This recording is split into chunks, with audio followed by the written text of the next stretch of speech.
Hey folks, quick video on why I think Europe is going to surprise the world this year and how resilient they are without Putin's gas. And I'll do another video on how Putin just cut his own feet off. But anyway, the EU will surprise the world at their resilience through this time. And shout out to the UK. The Queen passed away today.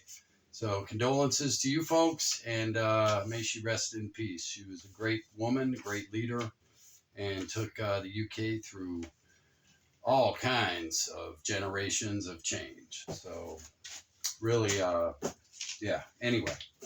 So enough of that. So what's going on? First things you need to understand about the European situation is they are not stupid. They have been around a few thousand years. America, we've only been around 250. They've been around a few thousand years. So they are not stupid people. Anybody who owns a home in a northern climate has a backup heat source, generally, if you have common sense.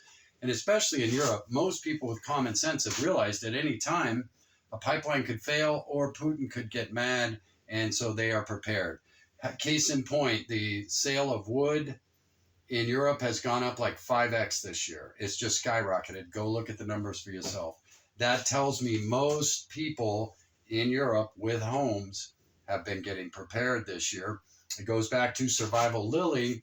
As soon as Russia went into Ukraine, she did a video next to her gas pipe saying she wasn't going to be able to rely on that probably.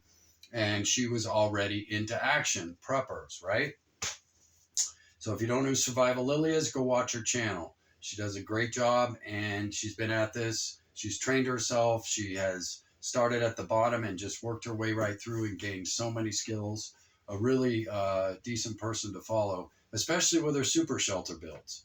May give you more confidence that you don't have to rely on anything to survive should it all hit the fan. You can survive. You just need to develop the skills, and they're free.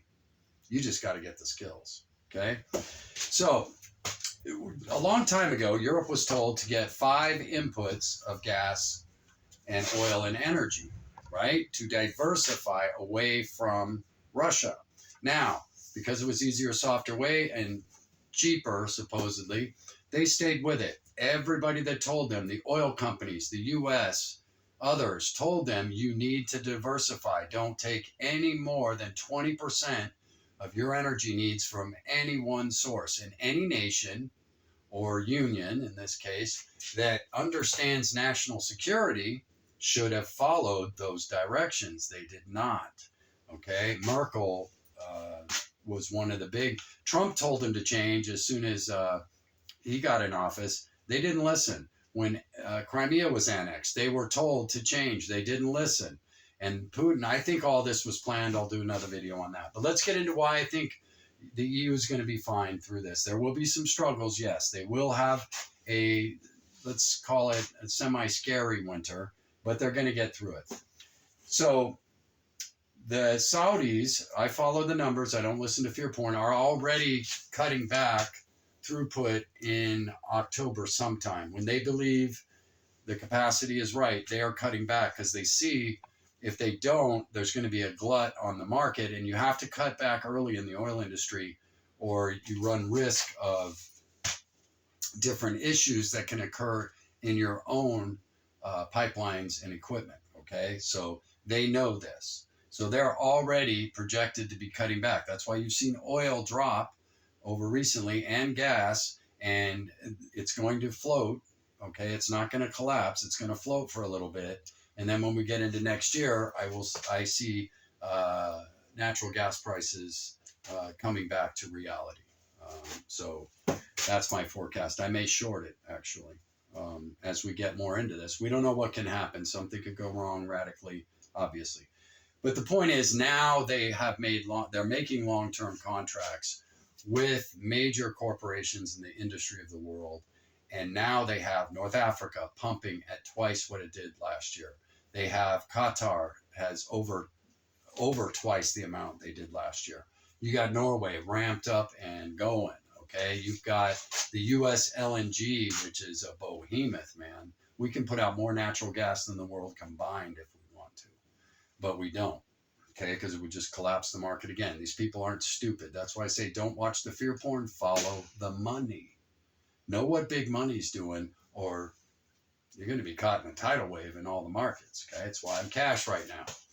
Too much geopolitics going on, too many deceptions on the table right now. Okay, do a whole nother video on that. So the Saudis will be cutting. Now, why am I not concerned about it? Because Germany has fired up its coal plants and its nuclear plants, have allowed their gas plants to run idle and supply energy, while they're supplying coal, and nuke is flooding Germany with electricity. Their gas plants were getting turned down. That allowed them to store all of this, and they're already past 80% capacity by the time I'm doing this video. It was 80% a week ago, okay? Storage capacity in Europe for natural gas. They will be at 100% projection by November, and I actually think they may achieve that early. We'll see. If they do, that tells you that the throughputs from the 4 channels, excluding Russia at this time, can't count on him. So the other throughputs have been really effective, and I believe this is Putin's folly. I'll get into that on another video. Okay? So the fact that Germany could idle those plants and conserve that much gas this fast tells me that none of this wasn't planned out. Okay, and the main thing I want to get across in this video is, folks, they've been around thousands of years. They have survived without Putin's gas for thousands of years. Okay, there is coal, there is kerosene. Anybody lives in a cold weather climate has alternatives. The one thing they can't have is people going to electricity for space heaters and electric blankets all at once. That will collapse their entire power grid. So they can't have this year. So they will make, hopefully, all of these things available. Kerosene, space heaters, all of that stuff, okay? Or whatever they need to do. They'll figure it out, okay? Kerosene's easily disseminated throughout a country via trucks. We do it all year long in Maine, right? And, or diesel, oil, whatever. They already have a diesel infrastructure, so it's not a big deal. Okay, so those are the reasons why I think Europe is going to surprise the world. The people mainly, they're going to cut back on their usage due to high bills they already have. That's how they're obtaining all this storage capacity so fast. On top of that, Europeans are just like any other nation or community in the world. When it's time to come together and do what is right, they will do what is right. That means conserve energy, conserve fuel, do whatever you have to do, for the Union. And remember all the Churchillian type speeches where, UK came together. But more importantly, the EU will come together. They will do what is right, okay, for each other. They will conserve. Most of them, probably 95% will do the right thing. You'll have 5% taking advantage of the situation, like any other culture, right? But those are the reasons why right there. They're already at past 80% capacity. They now have 4 throughputs that have ramped up, huge. They can use the LNG tankers as excess storage capacity. So they can throughput while they're using, and then once those tankers are done, they can take off. That gives a little bit of lag for the round trip, right, to get that LNG back there. And now there are more floating platforms coming in, which means there will even be more throughput into those pipelines from different destinations.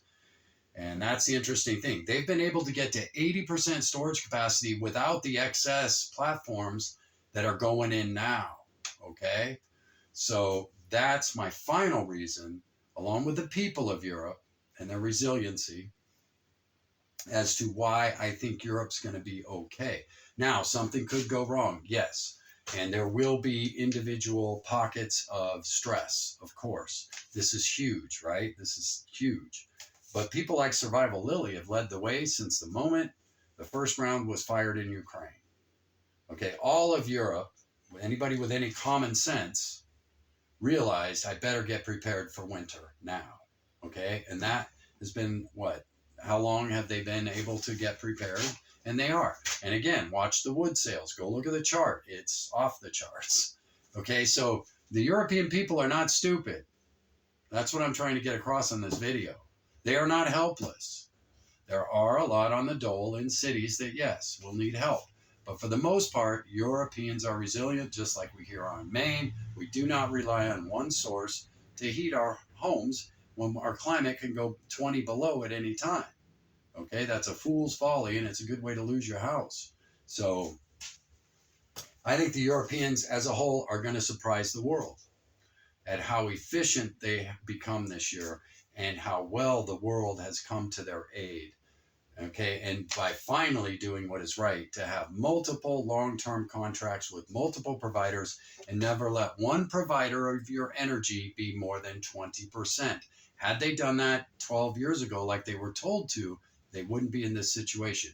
So I think European politics is definitely changing going forward. And ESG, as far as I'm concerned, is going to get thrown in the trash. I'll do a separate video as to why.